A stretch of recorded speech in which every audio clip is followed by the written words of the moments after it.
Hey, hey, hey, Jordan Chariton, live for you on what's today? Thursday, November 8th. And it is a really, really busy day. I literally had about five stories that I wanted to cover this morning, and they've all changed. They've all changed because of just the total chaos that's going on in this country, to tell you the truth. So I'm going to wait for a few more people to come. We are live on YouTube right now. We are live on Facebook. We're live on Periscope. Please share the video, get it out to as many people as possible. I'm going to type in here our GoFundMe link. We are just shy, just about $1,000 shy of $20,000. So I definitely would love to see some contributions this hour. Support our status quo reporting GoFundMe. All right, so that's in there. So obviously, I want to tell you my morning so you kind of get a feel for it. I got back yesterday, late last night actually, from Flint, Michigan, where Jen and I and Ty were the last few days doing some follow-up reporting, and those videos are up on this channel. A lot of them are up on the channel. Unfortunately, YouTube has been throttling this channel. So the views are pretty low, but you could go check out those videos on this YouTube channel.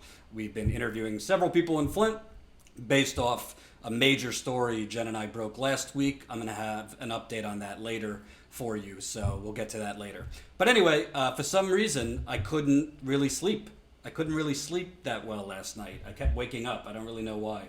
So I woke up at 4 in the morning, Eastern time. And I turned on the TV because sometimes when I turn on the TV, I know you're not supposed to, but I turned on the TV because sometimes that helps me fall back asleep.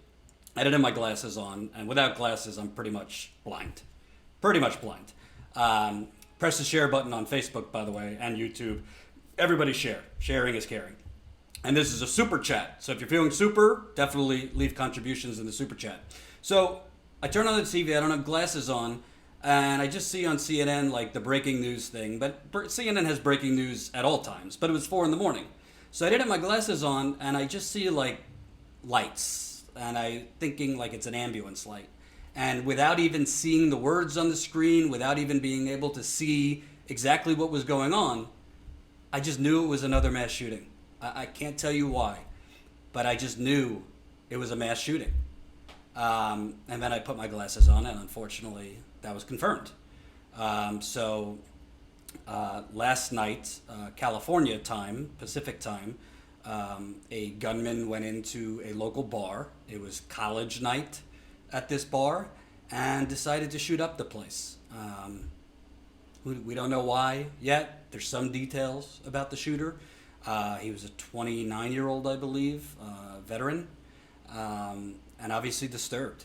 And he has killed 12 people. He killed himself. Well, we don't know. CNN's reporting that he might have killed himself, but he's dead, so that makes 13. A pretty heroic police officer, I think a sheriff or a sergeant, barreled in there, and he lost his life. Witnesses say he saved many lives by going in and taking that risk. And it's just, there's really no words. I mean, I don't really know what do you even say anymore? What do you even say? You hear all the people with the mental health, and I've given my thoughts on this. This is not a mental health issue. I'm sorry. That is a red herring for people that don't want any reforms on guns. Ty, our photojournalist who lives in Los Angeles, and why you should support our GoFundMe is literally Ty yesterday. He told me, dude, I think I need to go to the hospital. I'm in so much pain. And he texted me this morning saying, do you want me to go down there to cover this? And I said, if you're feeling okay, I mean, that would be great, but not if you are in severe pain. And Ty, you probably couldn't notice if you were watching the live stream later, but Ty really just put on a happy face and went down there and covered this better than most corporate media outlets did, frankly. So a few more details about the shooter, and then I want to show you a piece of Ty's interview. The shooter, hold on. He was a U.S. Marine Corps veteran, 28 years old. He's believed to have killed himself. And the gunman used one handgun, but it had an extended magazine, which allows you to obviously fire off more bullets. We should say, in fairness, California has some of the strictest gun laws in this country, but it's really not just about this one shooting. We're only 12 days. We're only 12 days removed. We're only 12 days removed from the horrendous shooting in Pittsburgh at a temple, a Jewish synagogue, and since that shooting in 12 days, Ty said this repeatedly on the live stream earlier today. Literally, there's been 12 mass shootings. Mass shootings are defined by 4 or more people being killed. In 12 days, there's been 12 mass shootings. And Trump is sitting up there doing nothing. The Republicans are obviously doing nothing. Obama had both houses of Congress for 2 years, did nothing. After Newtown, he cried at a press conference, then said, well, Republicans are the majority, can't do anything. Nobody seems to be able to do anything to protect our children. I want to play you part of Ty's interview with a police officer on the ground there. And thanks to Ty for really dealing with pain. Ty needs neck surgery, by the way. So he's working through a lot of pain. So let me show you this clip.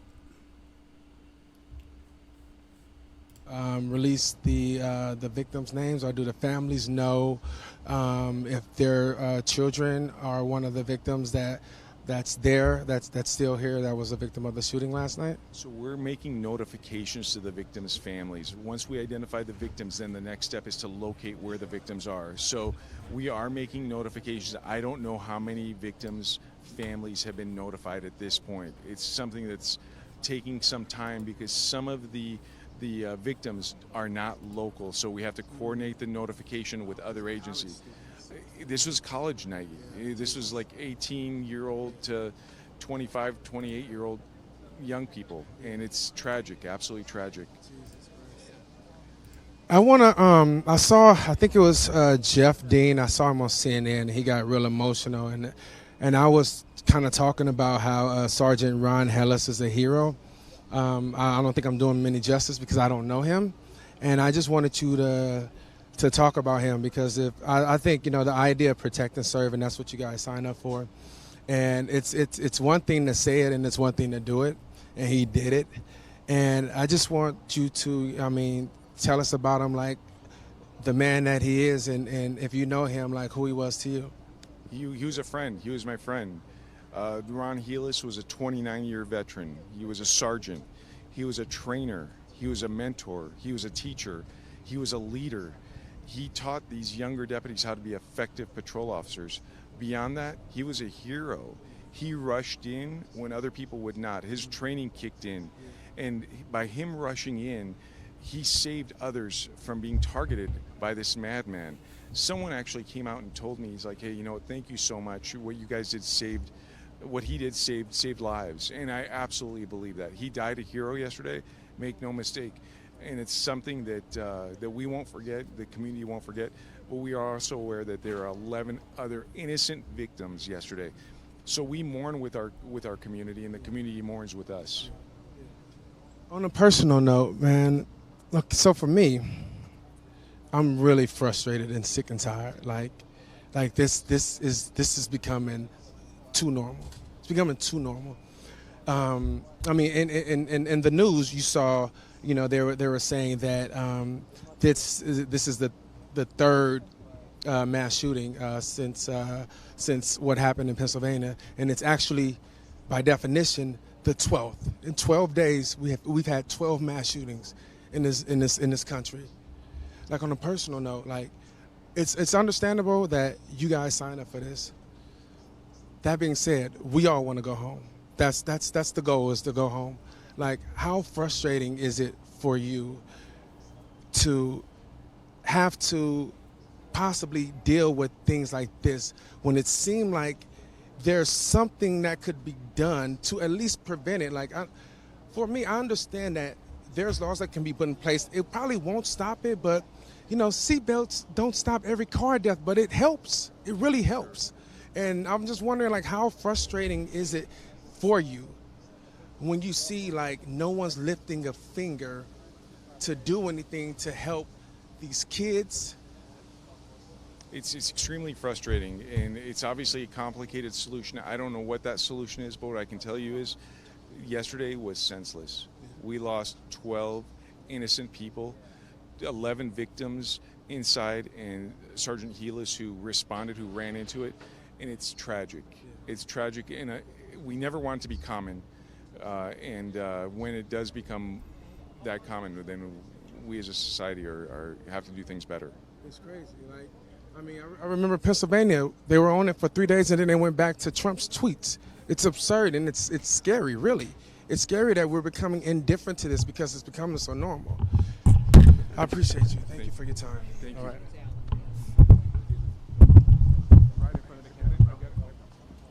You're right in front of the camera. It's okay. No problem. So that was one of the sheriffs that's a part of the investigation and everything that's going on. He's a Ventura County sheriff. I did not get his name because I'm an asshole. So there you have it. And I intentionally played that a little longer so we could have Ty calling himself an asshole. No, I'm kidding. I'm just not good at editing, and he's sleeping. So, but thank you to Ty for really. I mean, Ty's in a lot of pain. I could tell you because I had back surgery in May. It was hard for me to get out of bed every morning and work. So the fact that he went out there, I think he was standing there for probably 2 straight hours, did a bunch of other interviews. So he'll be cutting those up and telling you, we'll be posting them on the channel, of course. Obviously, police officers, by and large, don't give political statements. So when he says it's a complicated solution, I don't know if he's necessarily saying what he actually thinks, because it's really not. It's really not a complicated solution at all. It's not just about this shooting, because, again, today, as far as California, they do have strict gun laws. And as far as I know, this gentleman, well, I won't call him a gentleman, this man bought his gun legally. But in totality, there are too many guns in stock, in supply. There are too many fancy ways. You don't need an AR-15 to do a lot of damage. This gun he was able to put in an extended magazine. And there's been debates and legislation pushed to limit the size of magazines that could go into guns. But, of course, and Ty interviewed somebody from Mothers Demanding Action later on in that live stream, and she made a point that I haven't heard, but it's just true. All countries have mental health problems. All countries around the world have mental health problems. We're the only one that has massacres on a daily basis. And Ty reported the numbers. We've had 12 mass shootings in 12 days, since the Pittsburgh synagogue shooting to this one. And by the way, it's already off the news. They're covering Trump and Sessions and, the chaos there. I'm not saying Sessions getting fired isn't a story, but we also don't have a media that treats this as the abnormal, earth-shattering emergencies that it is. We have a media that focuses on it in real time, does a little play-by-play, doesn't challenge any of the politicians that are responsible for it, because these people's blood, these college kids' blood, is on the politicians' hands. From Trump to Paul Ryan to Mitch McConnell to some Democrats, too.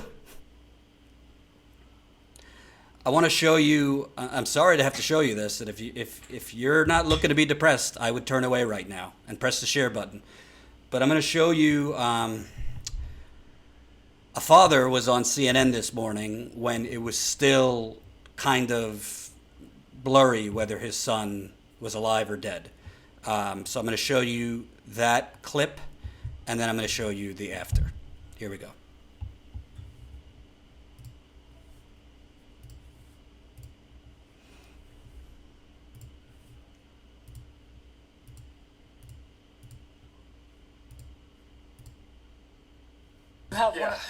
Do you have one of the tracking apps on your phone to see where his phone is? I do, and it's there. It's at the club. It's not moving. It's not moving. That's the problem. So you can tell that his phone is at the club. His phone is at the club. Yes. Yeah. Jason. So that was this morning. Obviously watching that, as an audience, you kind of get a sick feeling that his son might be dead at that club. And then, unfortunately, we got that confirmation a little bit later. Here we go.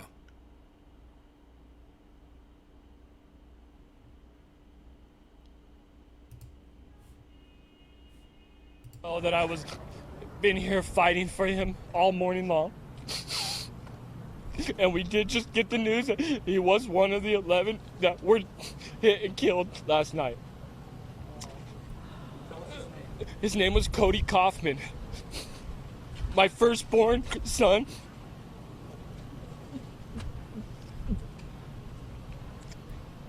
Only him and I know how much I love, how much I miss. Oh, God, this is so hard. Oh, son, I love you so much. Oh, Heavenly Father, just please be with him. Oh, Cody was the big brother that my kids need. I have a daughter coming on the 29th of this month that he was so excited to have his first sister, and not now she'll never know. Oh, Cody, I love you, son. And I just want to thank everybody that let me get out this morning just to put his face on the news. That this is gonna be an absolute heart-wrenching time for me and my family. I just want to say thank you to every one of you. KTLA 5, thank you. Fox 11. Sorry I had to show you that, but we need to see the carnage and we need to see the living victims of these massacres, because at the end of the day, it's on us to stop this at this point, because the politicians are not going to unless we make them. And I would suggest, as we the midterms, which I'm going to get into all that. I was traveling yesterday, so I couldn't give you my thoughts or analysis. But I would suggest, as the media and as us inevitably turn to 2020, because that's going to be happening soon. The media will start covering the 2020 race before you know it. I would suggest the biggest issue is not the economy or healthcare or immigration. I would suggest the biggest issue in this country is, are you, the person watching me right now, going to make it out alive by tomorrow? Are you, the person watching me now, or me? You going to make it out alive going grocery shopping? You going to make it out alive going to the movies? A bar? A library? A mall? An arcade? A class? I could go on. And if you think I'm being dramatic, that's the point. Because it's happening everywhere. It's happening everywhere. You can't have a democracy. You can't have a country. You can't have humanity if it's totally luck of the draw, if you're even going to make it alive. If you're not guaranteed safety. Accidents can happen. People die of accidents all the time, crossing the street, car accidents, falling from a construction crew. But these are not accidents. Yes, Paul, it is the Wild West. These are not accidents. We are allowing massacres to happen because we are the United Corporations of America. And as such, our politicians care more, not about this, they don't give a damn about the Second Amendment, which, by the way, go read up on it. The Second Amendment doesn't allow you to have bazooka guns. The Second Amendment doesn't allow citizens to go around with AR-15 semi-automatic or rifle bazooka guns. Second Amendment says nothing about unlimited magazines and a gun. I could go on. You could have mental illness. You could have disgruntled people. You could have people who served our country and have PTSD. I don't know that for a fact, but this was a veteran. And there's some reports that he might have had PTSD. That's pretty regular. And that's another epidemic that's not being treated. Veteran PTSD. But one thing we don't have to have is weapons of war and accessories that allow normal guns to be made into weapons of war to put in the hands of the disturbed, to put in the hands of people that aren't responsible gun owners. It's not a mental health issue. It's the guns. Now, I have depression. I take medication for it. I've been hospitalized for depression. I'm not ashamed of it. I got help because I needed it. Mental health issues are real. I'm not minimizing it. We do have a mental health epidemic in this country, a big part of which is because of the gross economic desperation and hopelessness of the majority of America. I've already given my thoughts. This economy is booming for the few, not the many. But minds don't kill people. Guns kill people. This guy would not go in a bar or club and murder 12 people in their 20s. I don't know all the ages, but mostly people in their 20s with a knife. It's not possible. And when the gun fanatics say that and cite to stabbing attacks, yeah, there were multiple people stabbing people. You don't go into a bar or anywhere and kill 12 people with a knife. You'd be attacked and knocked down before that happened. So, honestly, you saw the tweets and the promotions and the campaign slogans, vote like it's your life on the line. Well, the election's over and we need to act like it's our life on the line. Because the first thing I thought about, honestly, and I think about a lot, I don't have children I don't have children, but I do have a nephew and I have a niece on the way. And, they are the equivalent of my children. I love my nephew like it's my son. And I'm just, he's not of that age yet, but I'm just afraid for him to go to school one day.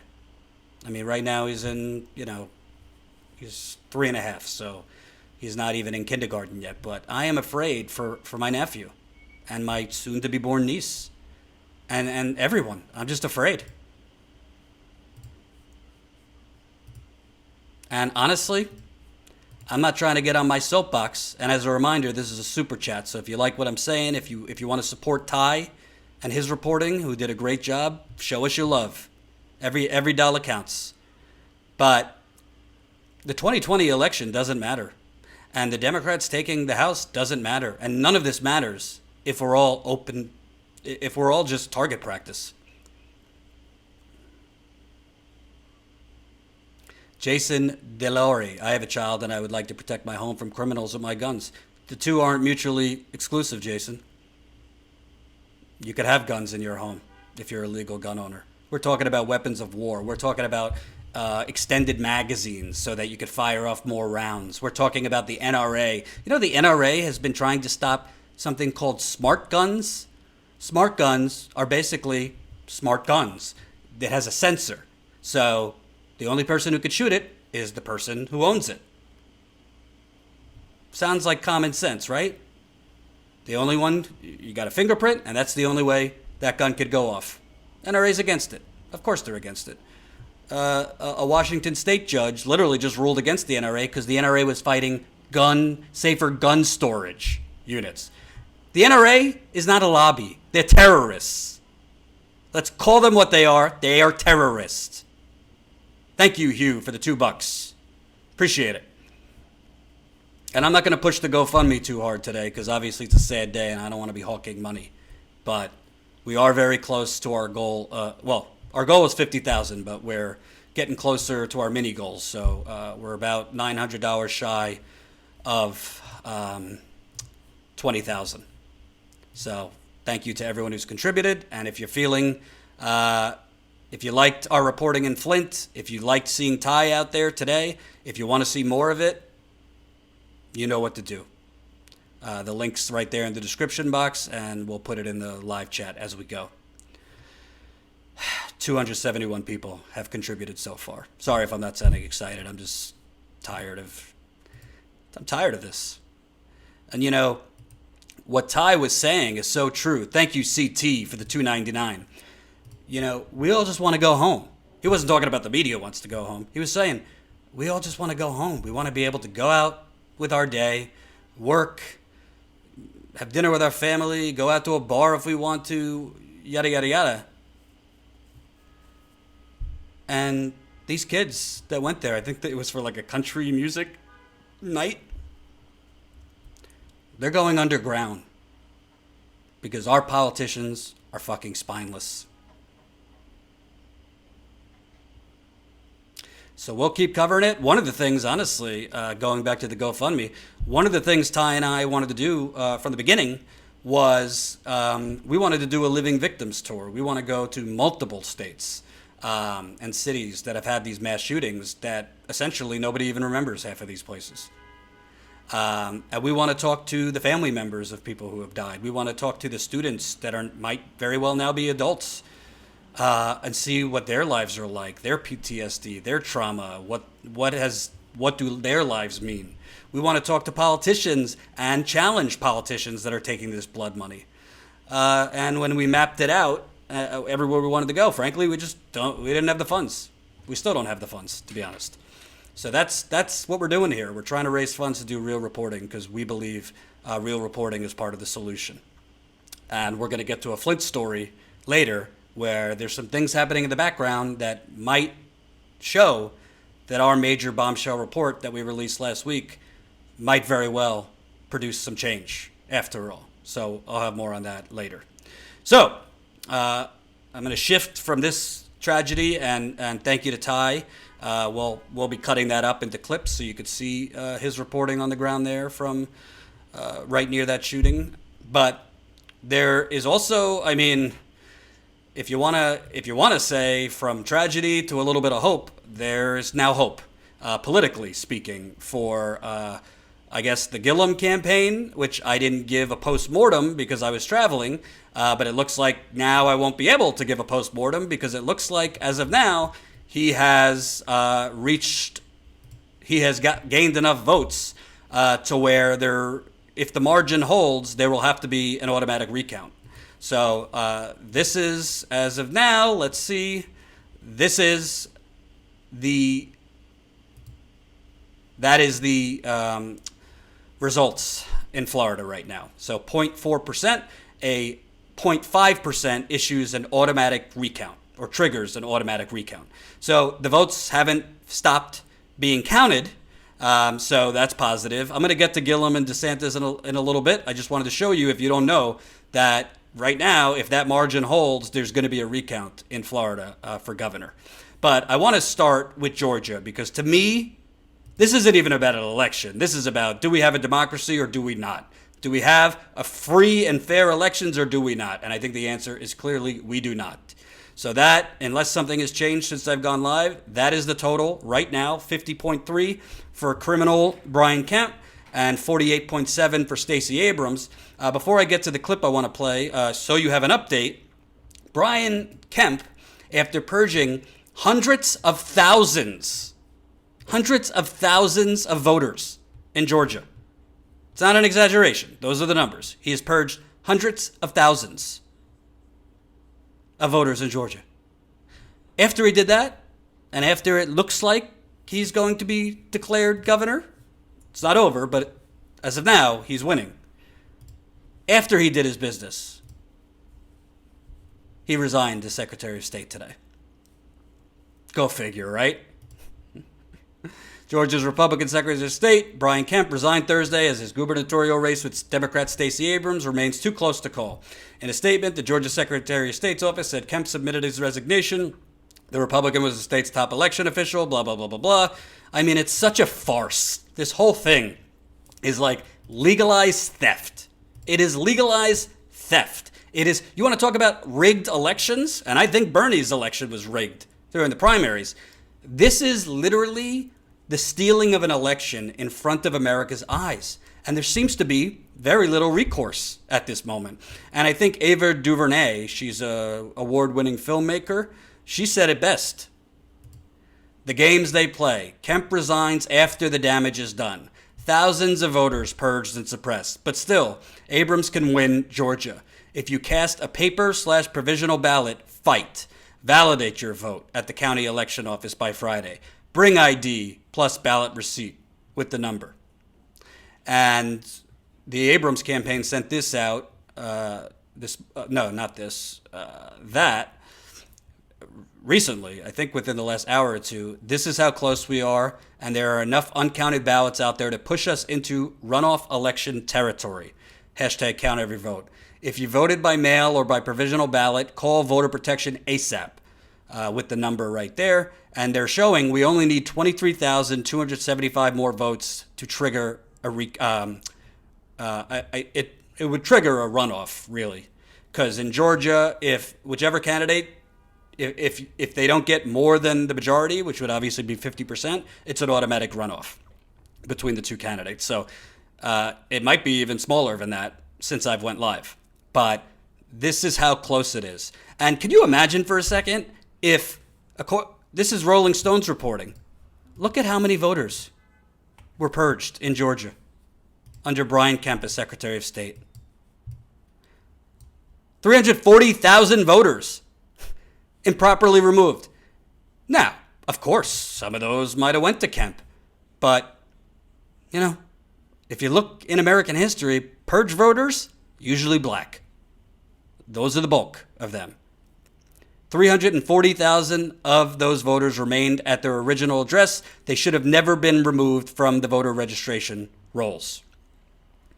CEO of Cohere One, who led a review of the purged list, told journalist Greg Palast, who's been doing God's work, frankly, on these purges and has basically been ostracized from the mainstream media.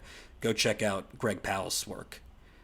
But I want to show you a clip from this morning to show you just what a farce this is. This is Stacey Abrams' campaign, lawyers and advisors and whatever, speaking at a press conference this morning. Here we go.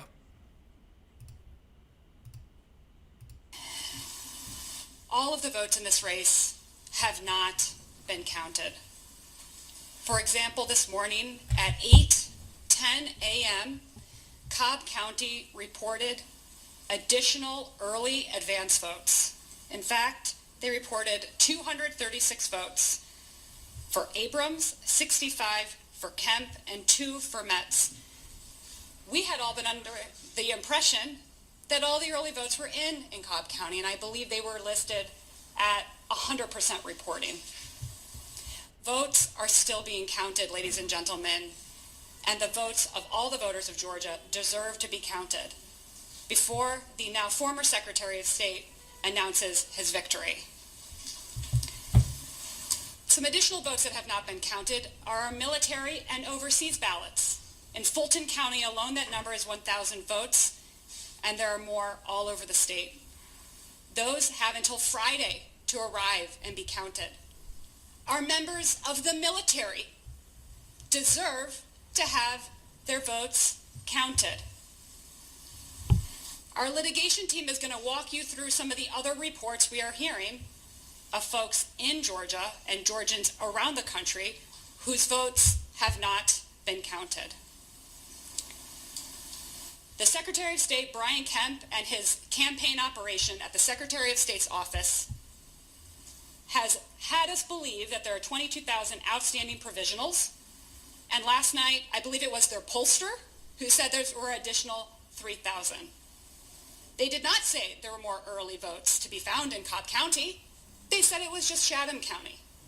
They have not provided you, members of the media, our campaign, or the public with the county counts of those alleged 22,000 provisionals.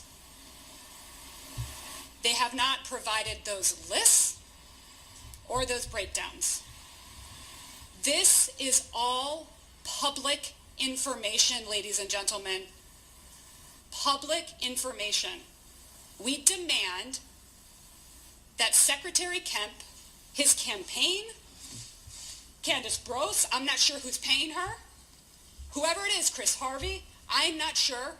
They need to release all the data, all the numbers, and they need to count every single vote. But you know what? They probably can't, because I don't know that they know where all those votes are. The final thing I will say is that overall, Brian Kemp is 25,622 votes above the threshold for a runoff election. 25,000 votes of nearly 4 million cast are at issue in this race. By his own admission, there are at least 25,000 outstanding votes and hundreds, if not thousands, of more that we are learning about and discovering every day. Georgians deserve to have their votes counted. The other number is 23,372. That is the number that would move this contest into a recount. It would put it under the 1% threshold. And if we found 23,372 additional votes for Stacey Abrams, we would be in that 1% threshold, permitted to not only request a recount, but it would have to be granted by the Secretary of State. With that, I'm going to turn it over to Allegra, who's going to walk.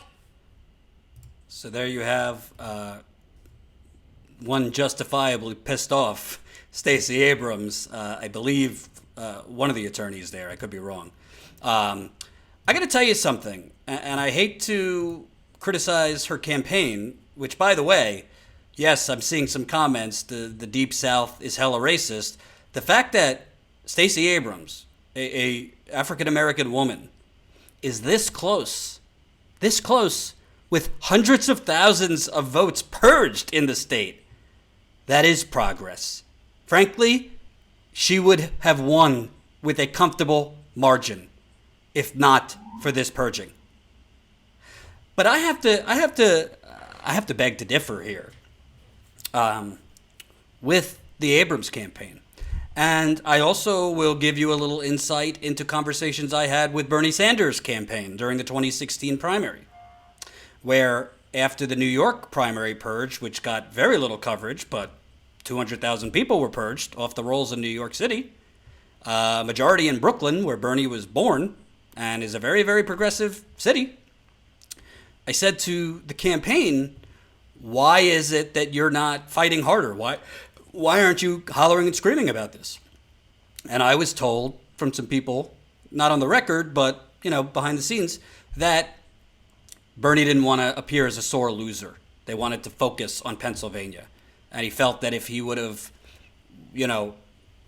emphasized the New York primary purge and really went in on it, then it would make him look like a sore loser.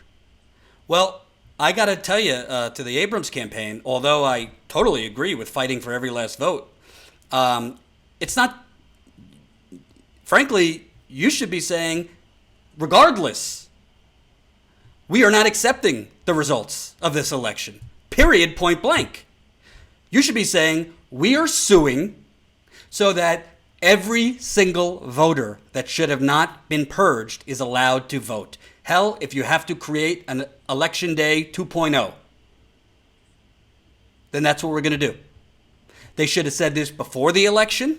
They should have said that they are not going to accept any result that has Brian Kemp winning. Because, frankly, this election is what happens in banana republics. This election is what happens in banana republics. And I understand the Abrams campaign was probably in a tough position. And she didn't want to look like a sore loser, or, maybe there were fears of racism and things like that. But the bottom line is, you cannot concede an election. And you cannot even, let's say they don't meet the number needed for the runoff. You should still not concede because the election was theft. You have a Secretary of State also running for governor. You have the Secretary of State literally purging hundreds of thousands of people off the rolls that are likely Democratic voters. And you're going to even entertain that you'll accept these results? There should be lawsuit after lawsuit after lawsuit. There's plenty of wealthy progressives in the country that will fund it. And you should say, you want to talk about Russian threats to our democracy? This is not democracy. This is election fraud and election theft. And frankly, other than the year 2000, I can't think of something this egregious.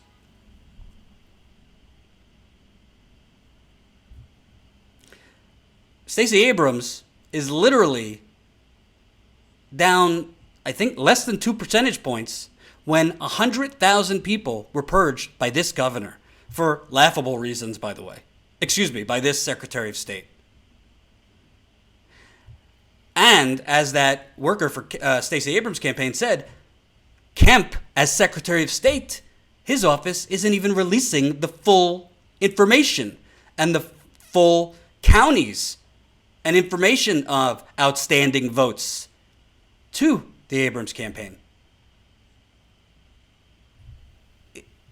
Basically, one of the candidates, by default, is rigging the game against the other candidate.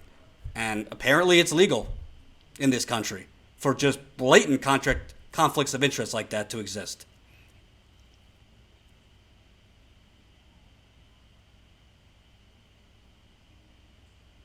And by the way, I understand Trump fired Jeff Sessions, and that's a big deal, and he put in place a sycophant, and that's a big deal, but the media should be on the ground in Georgia, and it should be leading every single newscast, and it should be the main story.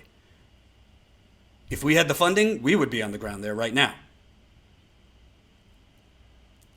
Because you can't talk about Russia or pretend you care about democracy and, free and fair elections and hashtag vote, and everybody needs to vote. This election is a joke. It's legal theft. And by the way, it's an insult to black people all over this country.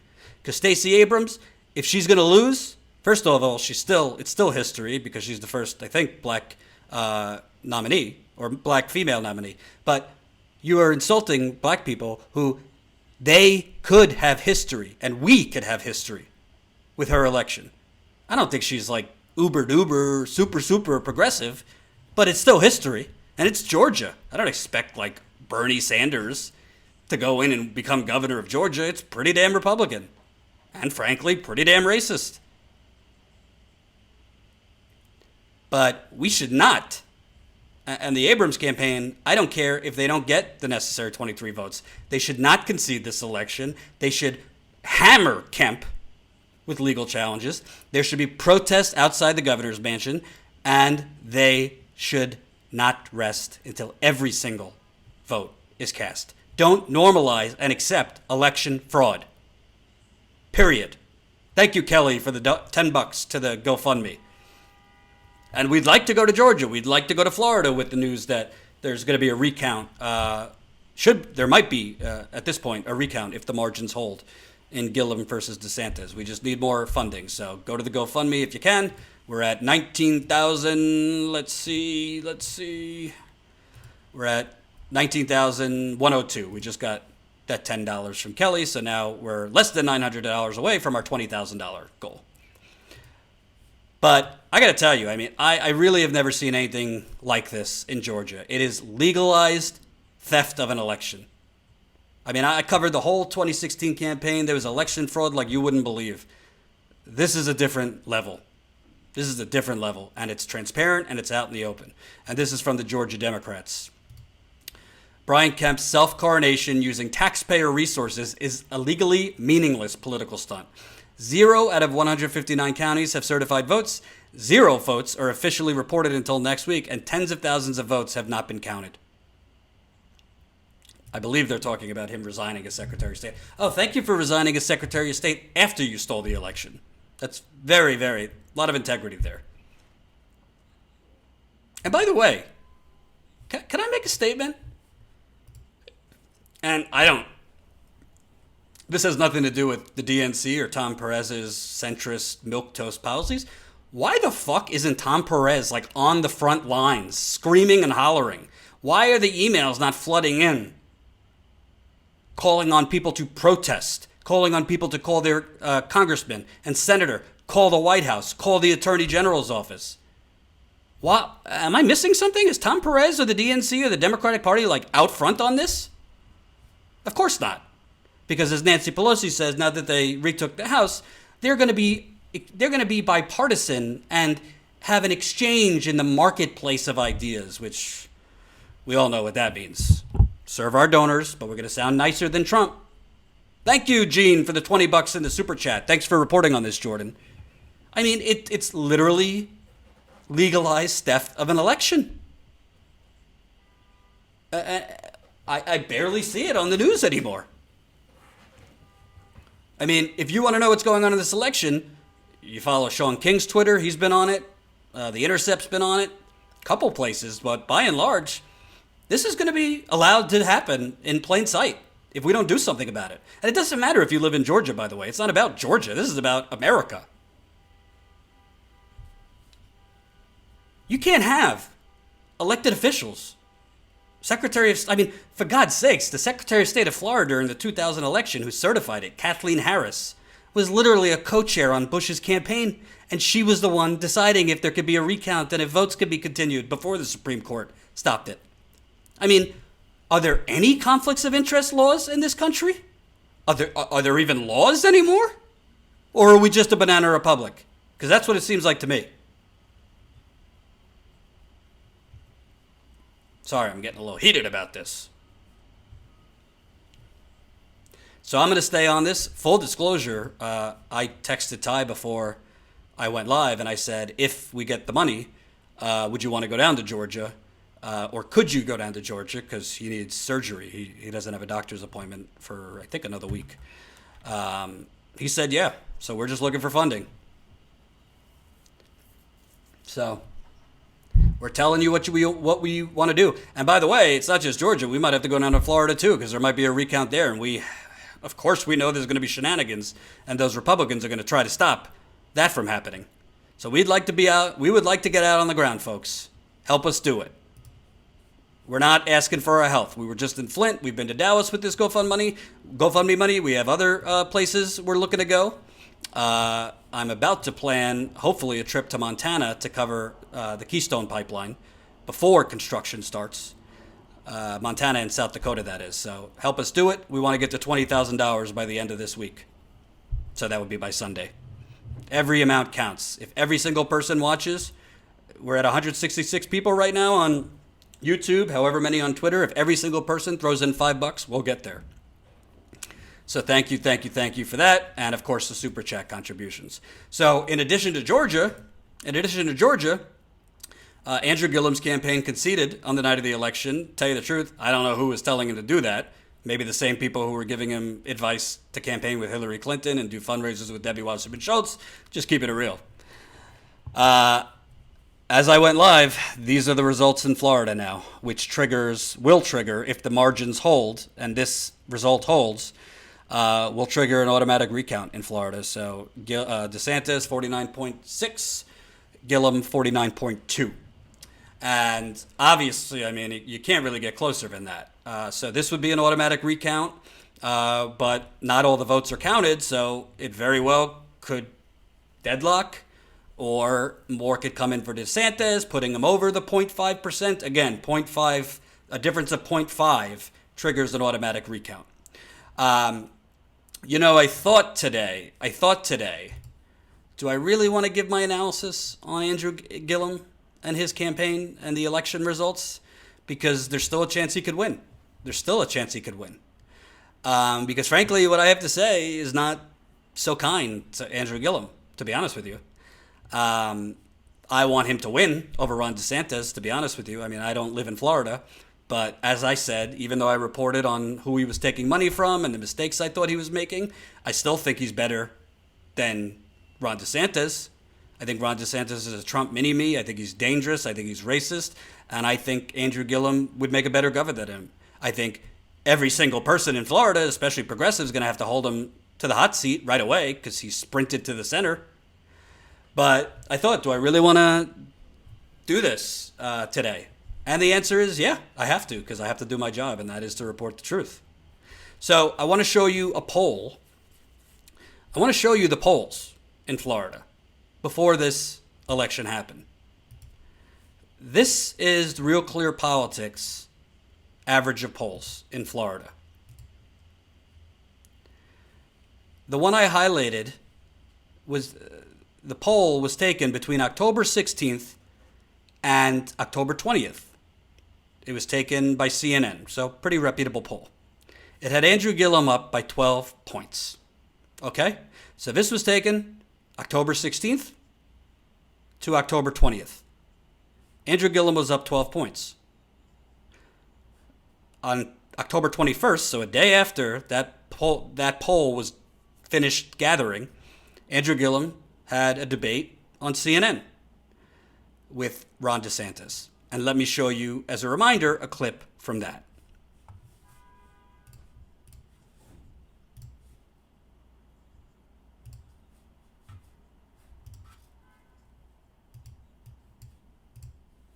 So here's what people need to know.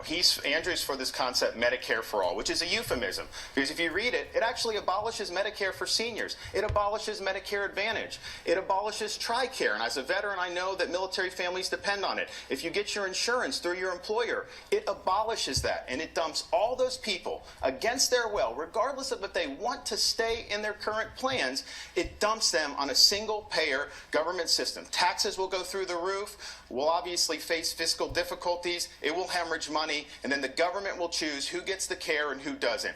Floridians should have their care protected. Seniors should be able to stay with Medicare Advantage. They should be able to stay with Medicare. If you get it through your employer, you should be able to keep it. Well, again, and I expect we'll hear a lot of this revisionist commentary in history this evening from Mr. DeSantis. But in fact, what we're proposing to do is to take $6 billion of money that ought to be coming to the state of Florida and to bring that money here to the state. Listen, there are Democrats and Republicans, folks on both sides of the aisle, who believe that this is the right thing to do. Mr. DeSantis, while in Congress, voted to discriminate. So I'm going to continue that. But I want to be clear. What he is talking about? If you have diabetes, Let's continue. discriminate and allow insurance companies to discriminate against people based off of pre-existing conditions. If you're a cancer patient, if you have diabetes, if you are a pregnant woman in the state of Florida, that is a pre-existing condition. It's disqualifying. Congressman DeSantis, you voted for the Republican health care plan in the House, which would have stripped Obamacare's protections for people with pre-existing conditions. Do you believe insurance companies should be allowed to charge more to people who have pre-existing conditions? Pre-existing conditions should be covered in that bill. They were required to be covered. It just gave states the ability to be able to do that in a way that would lower premiums for other people. Here's what I would say as governor. If somebody somehow falls through the cracks... By the way, just on DeSantis, and I'm going to get to why DeSantis is so terrible too. Do you notice when he lies, if you watch the debate, when he lies... Back to Gillum. If there's a change in law federally or court decision, I will sign a bill to take care of people with pre-existing conditions. We need to take care of those folks. But you know what? I know people in the military, families with people with pre-existing conditions who are on TRICARE. Andrew's running away from Medicare for All, but he ran commercials in the primary saying how he was for it. Medicare for All takes away TRICARE. It forces military families onto a single-payer government plan. So here's the thing. I want protections. I want to have a lot of things for plans, but you actually have to have access to a physician. You can't get stuck on a waiting list. Under a single payer plan, man, that'll make the VA waiting list look like the Fast Pass at Disney World. Mayor Gill? Listen, Mr. DeSantis wants to correct his record now, but for 6 years while in Congress, he voted over a dozen times to repeal the ACA. He voted to allow insurance companies to discriminate against people based off of pre-existing conditions. For those folks who are at home, if you're sitting on the couch with one other person, between the two of you, probably one of you has a pre-existing condition. And this congressman would have allowed for insurance companies to discriminate against you based off of that pre-existing condition. He told a cancer patient who wanted to know, without insurance coverage, how would they get access to health care? He said you could always go to the emergency room. Now, we disagree on a lot, but on that statement alone, Congressman DeSantis is let me disqualified respond to for that. the The point was, when you talk about this coverage, what does that coverage get you? Are concerned about getting sick, because if they get sick in this state, they can't go to work. If they can't go to work, they can't earn a wage. If they can't earn a wage, they can't pay their bills. And when they don't pay their bills, something gets cut off. Thank you. This is not. This issue is deserving of our time, because this is not something we can just walk past. This is the issue that is at the top of mind for everyday Floridians, and we deserve to hear from the congressman exactly what his health care proposal is. He's been promising one for months. Nothing has Final come word, from his Congressman, office. on this. Well, look, Andrew wants to take away employer-provided coverage. He thinks it should be Not illegal. true. You support Medicare for all. Read the bill. That's Define what it Medicare does. for all. You ran Define commercials it. saying you supported single payer. You said you would do a single payer confederacy with New York and California. Man, our taxes will go up, and then we'll send all the money to California. That's not a good health care plan for Floridians. So I want to protect people's current arrangements. Government should not force you off your plans. And neither would I. So you get the hang of it, folks. Andrew Gillum, there's no other way to say it. He ran as a progressive. He had a huge upset in the primary as a progressive. And then he surrounded himself with Democratic Party insiders, consultants, Hillary Clinton, Debbie Wasserman Schultz, Michael Bloomberg. He might end up winning if the recount goes his way. But honestly, I would by these numbers, I mean, look at this. Look at this. He was up by 12 points before that debate. He was up by 12 points before that debate. After that debate, all of a sudden, the numbers start shrinking. Down to 6, down to 7, 4. DeSantis up in one poll. Gillum up 1, 5, 6, 1. Now, you're not up by 12 points before a nationally televised debate, which I assume most Floridians tuned into. Frankly, most people want to feel that their candidate is authentic and standing by their principles, even if you don't necessarily believe in those principles. That's why Bernie does so well among independents and, frankly, a lot of Republicans, because they might not agree with him on everything, but they know he's authentic and he's consistent. And I would argue you're not falling 12 points up in a poll. This is 3 weeks before the election, up 12 points, down to basically a tie right now. If you didn't run away from unabashed, wear it on your sleeve progressivism. And straight up, I mean, look at these numbers. There's been folks online. I know Benjamin Dixon, who is a progressive media host. I've only met him once. I like him, so it's nothing personal. But he has kind of gone after, I guess, progressive commentators, saying that the reason Gillum lost all this ground was because he ran away from Medicare for all. He said, that I don't know if he definitively said this, so I don't want to put words in his mouth, but he basically said, that's us white people saying it, and it's really racism is at hand here.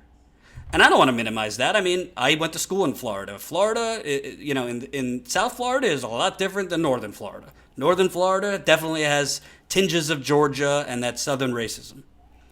But I have a hard time believing that Andrew Gillum lost 12 points in a span of 3 weeks exclusively because of racism.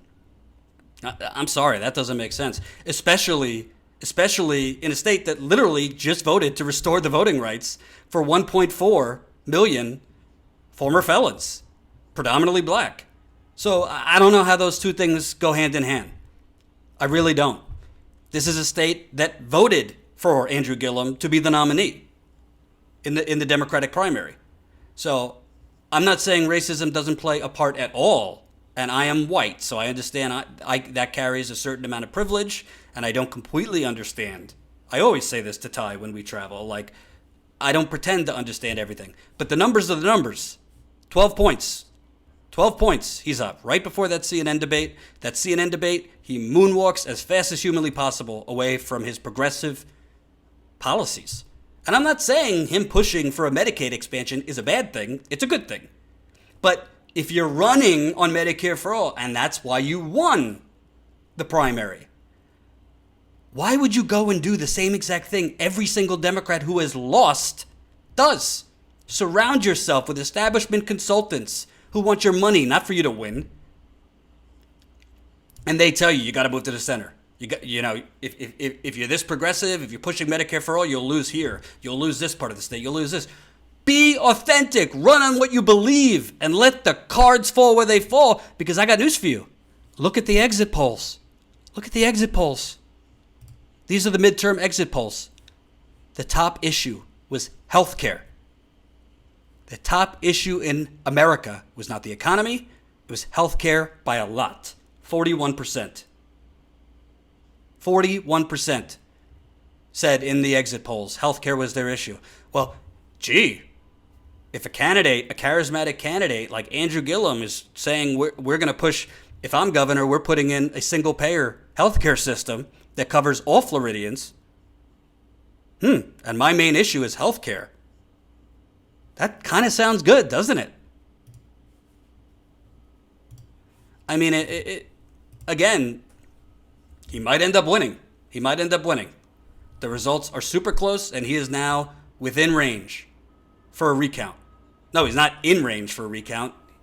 The numbers as it stands, unless something has changed while I'm live, he has reached the threshold. He's down by 0.4%. 0.5% triggers a recount. So if those numbers hold, there's going to be a recount. But sorry to tell you, if he would have stuck with his progressive bona fides, you don't lose 12 points for no reason. I don't think if we look through the numbers when they're out, it wouldn't surprise me if he lost quite a few, quite a large margin of people who voted for him in the primary because they saw him doing fundraisers with Debbie Wasserman Schultz and Hillary Clinton and Michael Bloomberg. And I don't want to hear, because I have heard it from some people around him, Florida, it's complicated. He had to. Every state's politics is complicated. I've been to 35 states in the last 3 years. Every state political system is a sewer. Every state is complex. But you know what's not complex? And I think Bernie showed this, and even though he was faking it, Trump showed this to a lesser extent. When you're authentic, when you actually put out what you believe and screw the polls and screw the consultants, you got a much better shot of winning. And I'm telling you, I'm not a political strategist. I think Andrew Gillum would have won by probably 3 to 5 points if he would have ran in the general election on Medicare for all and been proud about it and explained why it's better for Floridians instead of ducking and diving in that debate. He also ran away from abolishing ICE during that debate. So it'll be interesting to see as the numbers come out. Was his progressive voter turnout as strong as during the primaries? My guess is it wasn't because of moonwalking away. And as I said, even though I've reported critically on Andrew Gillum and gave my thoughts, I would like to see him as governor over Ron DeSantis any day of the week. Let's not be perfectionists here. As far as the presidency, I feel differently about that, and I am against lesser of two evils thinking. On a state level, would I rather Andrew Gillum than a Trump mini-me? Yeah, I would. Even if he's not totally my cup of tea politically, he's better. So that's the deal, folks. That's where it stands. I think Gillum made strategic mistake after strategic mistake. I think he listened to the wrong people. And now, he technically there should be a recount, so we'll see what happens. But I don't think it would have been this close if he would have stuck to his guns, not literally guns, but you get what I'm saying, and just been himself and actually pushed what he believes in. If that's Medicare for all, he should have pushed that, because I think it's a political winner, because 70% of America wants it. And I would venture to think most Floridians would support it if a candidate could articulate what it would mean for them and that it wouldn't cost them more money in the end. So, we went through the mass shooting, unfortunately. We went through Georgia. We went through Florida.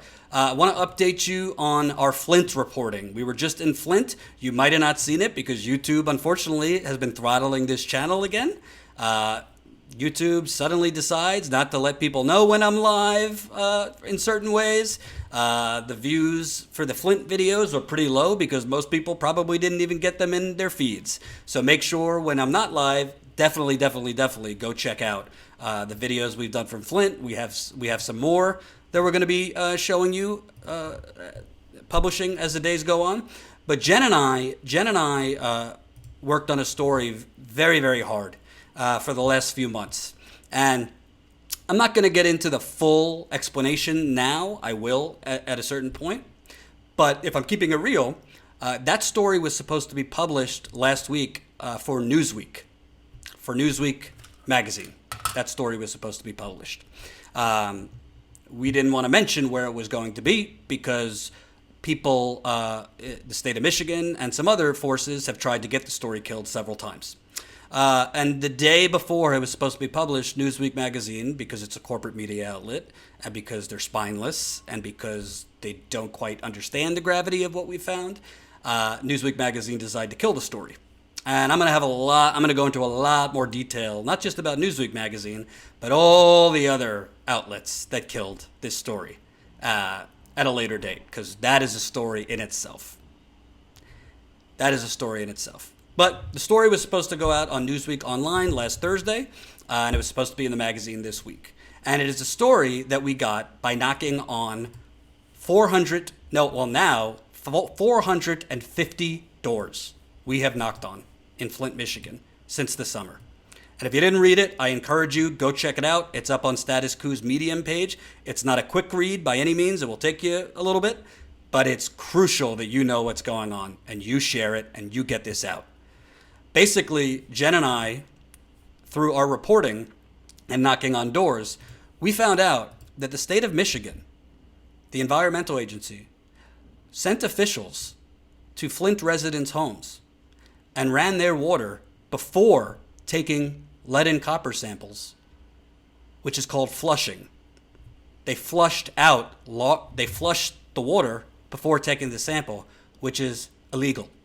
The EPA's lead and copper rule, which is the main drinking water regulation, says that to collect a sample, if you're taking samples that are meant for EPA regulatory compliance, the water has to be totally stagnant, meaning not used, for a minimum of 6 hours.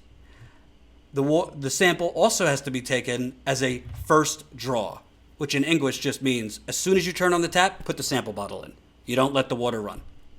We found in 31 homes, now it's more, but when we went to publish this story, we found that at least 31 homes that were part of the state of Michigan's official group of homes that they continually tested since the Flint water crisis became a national scandal. They were called the Sentinel homes because it was the Sentinel testing program.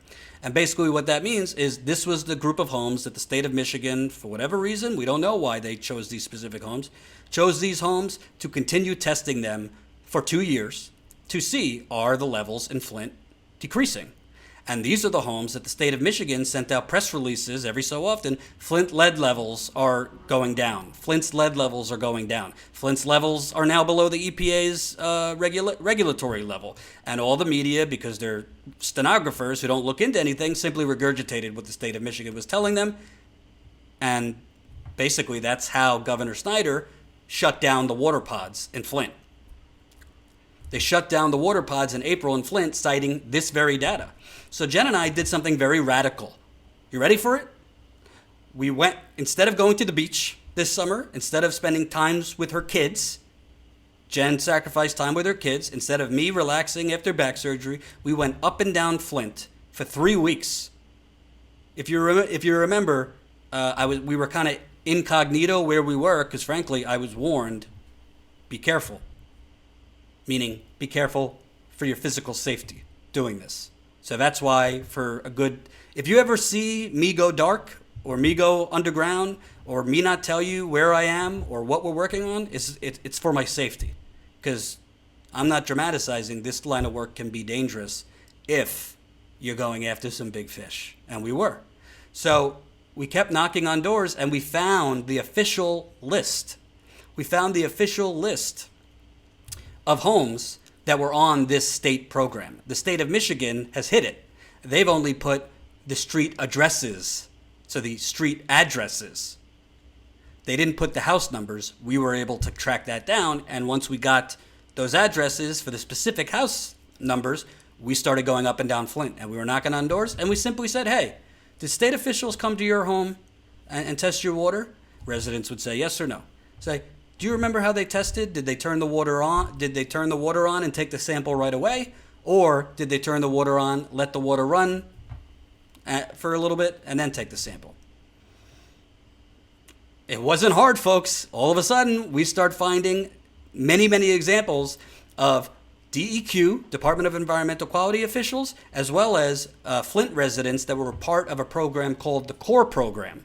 And the CORE program were basically Flint residents that were hired by the state environmental agency to go around to people's homes, make sure they have water filters, help them put on their water filters if they don't know how to do it, make sure they have the proper resources. Well, both Department of Environmental Quality officials as well as these workers from the CORE program, who frankly were trained by DEQ. I don't really think it's their fault. These were Flint residents, most of them just looking for a paycheck. So I think they did what they were told to do. But the bottom line is we found 31 homes. It was a mix of Department of Environmental Quality, the environmental agency, and these CORE workers going into residents' homes and running their water before a test, before a lead and copper test, which is illegal. Or they didn't do it themselves, but they gave instructions verbally to residents, run the water before you test. But basically, folks, we found that they cooked the data in a large number of homes. We pitched this to multiple news outlets. And without getting too into it, because we have a documentary coming out about this reporting, and all of the details about the media and trying to get this published will be in there. You live and you learn, folks.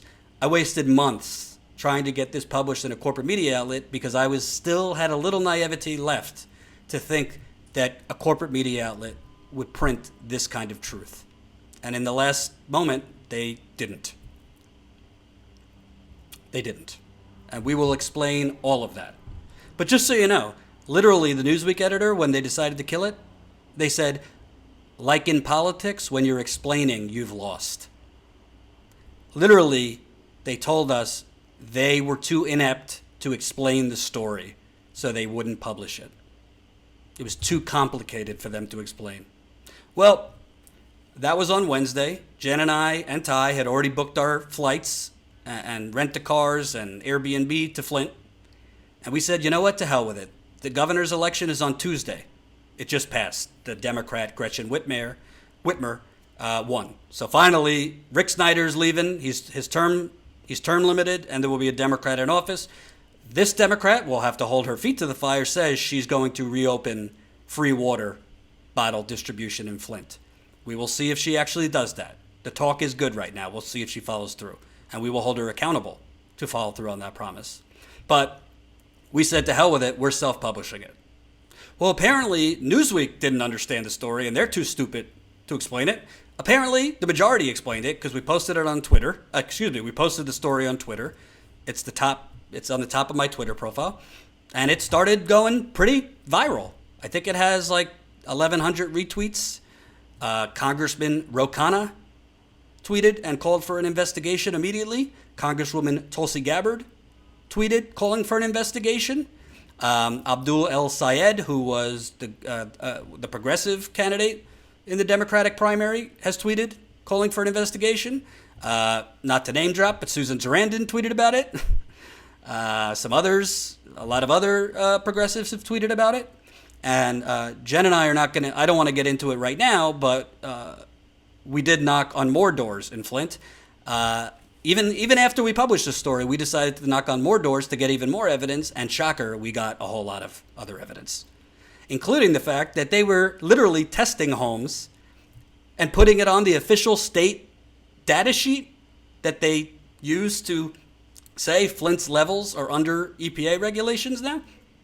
They're literally testing homes with full professional filtration systems. You're not supposed to be testing for EPA regulatory compliance homes that have full filtration systems. Duh, you're going to get low numbers. So basically what we found is Michigan cooked the books. We're not going to get into the whole thing, but we also had a pretty important meeting before we left with some pretty important folks. And right now the story is in the hands of people that might be able to do something about it. I have reached out to Congressman Elijah Cummings' office several times. Have not heard back. Elijah Cummings was a Democrat on the House Oversight Committee who was calling for an investigation into Governor Snyder, who perjured himself in front of Congress. He has been out front on behalf of Flint. Unfortunately, I haven't heard back from his office, so I keep reaching out to see if he's going to do something about this. Jen literally has reached out to every single celebrity known to man, even D-listers, just throwing shit at a wall to see if we can get some people to speak about this and tweet about it and call for action. I mean, we have every single resident on the record. We also have every single resident on audio. So you could, all the reporting is airtight. It's there. We busted our asses for it, Jen and I. We're not doing it for ourselves. We're doing it because we have evidence that the state of Michigan cheated on the Flint water testing to artificially lower the lead levels. As Erin Brockovich said in the story, here you go.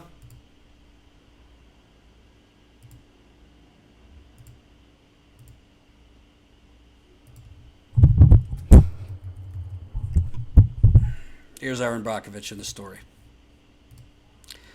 The only reason to do this would be to obtain a clear sample and report false information, she said, calling for criminal prosecution of officials that improperly flushed water before sampling. She also demanded citywide retesting to begin and for the reopening of the free water pods the governor shuttered. Quote, falsifying a federal and state regulatory compliance test, that is a crime, she said.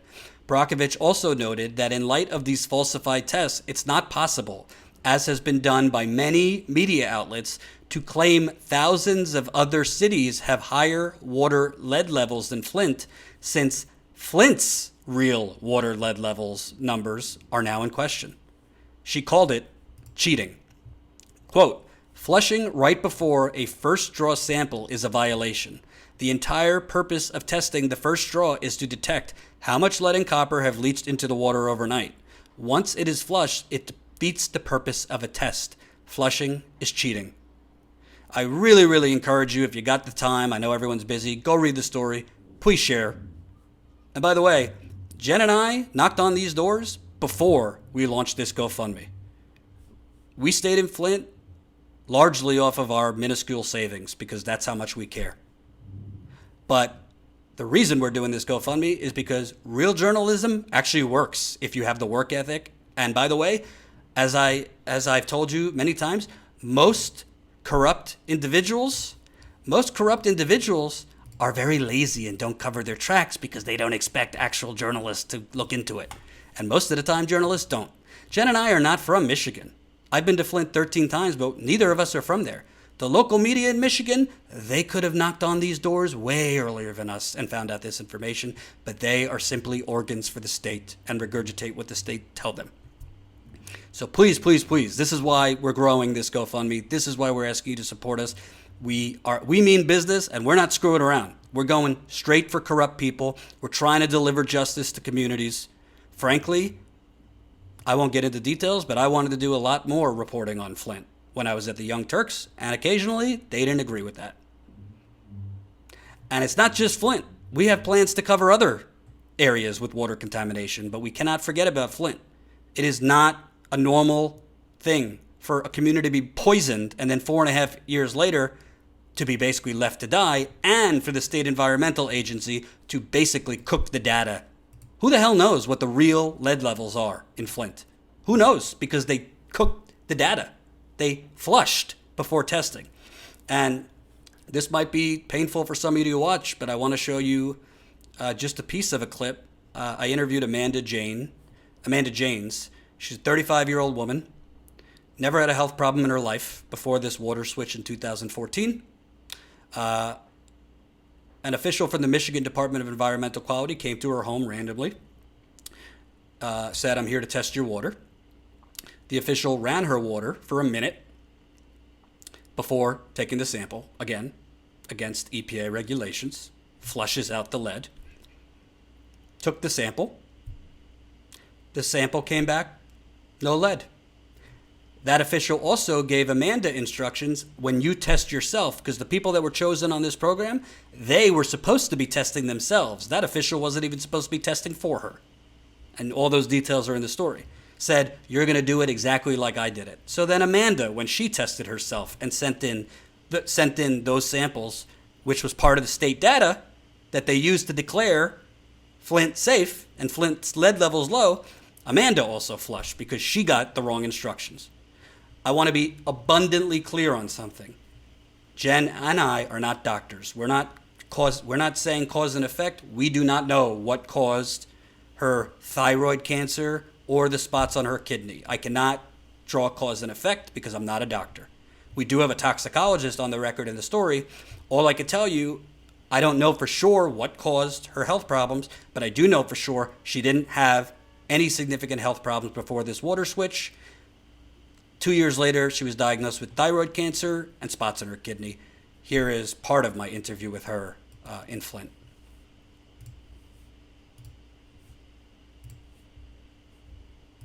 And it's like, I almost want to cry, but it's like I let my kids drink it, and I drank it, my husband drank it. Like, I almost want to cry, but it's like I let my kids drink it, and I drank it, my husband drank it. I don't mean to cry, but I don't know.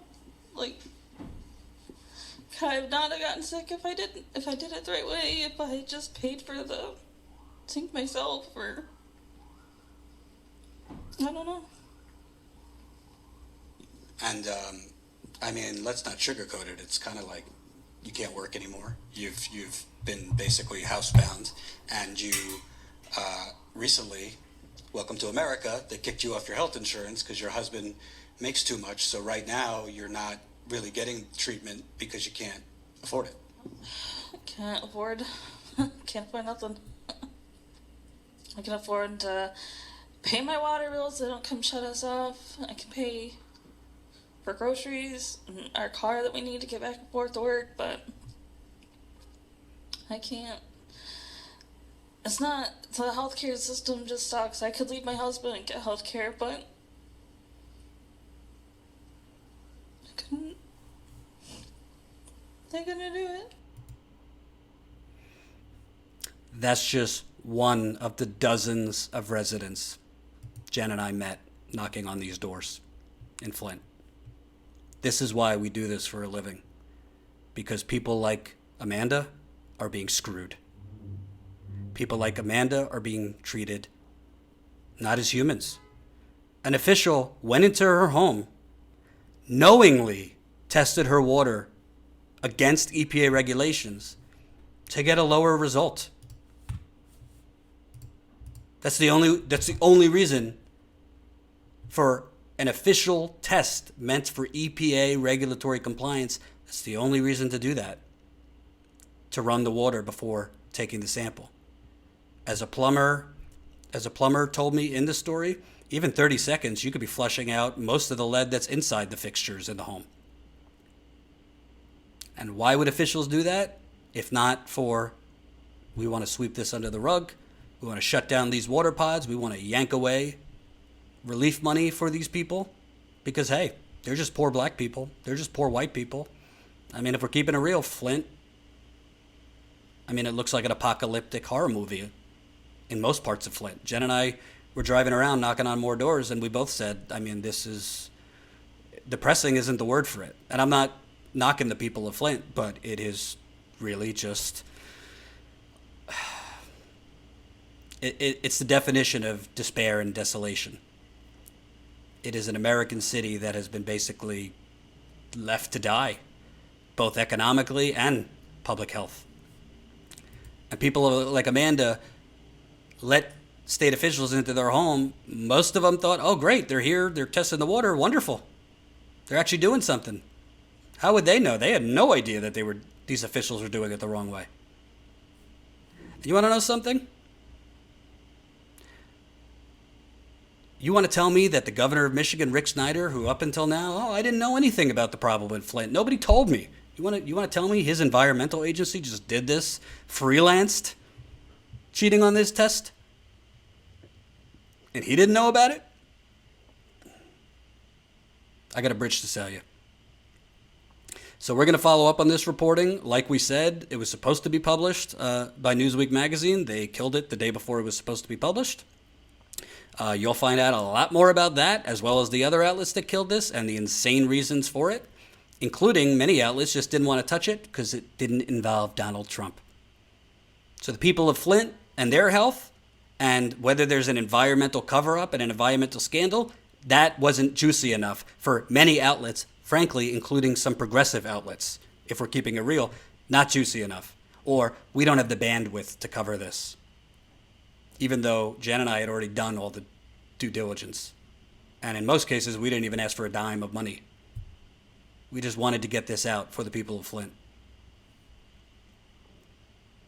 So definitely, if you haven't read it, please read it, share it, try to get it some circulation on social media. That's how we're going to have to do it, because we're certainly not relying on corporate media, again, to publish these stories. So that's it. This was a much longer live stream than I expected, but definitely thank you to Ty for that great report earlier. And show us your love. Show Ty your love. Show me your love. I know a lot of people have already contributed. As a reminder, $100 gets you a Status Coup hat or shirt. 127 gets you both. And 200 is getting you a Status Coup swag bag with all sorts of goodies, including signed. And we're trying to get to 20,000 by the end of this week. So we're about $900 short. And as I end today, remember, most people are not lacking compassion. Most people have no fucking idea what's going on. I will end showing you our promo video once more. Peace out.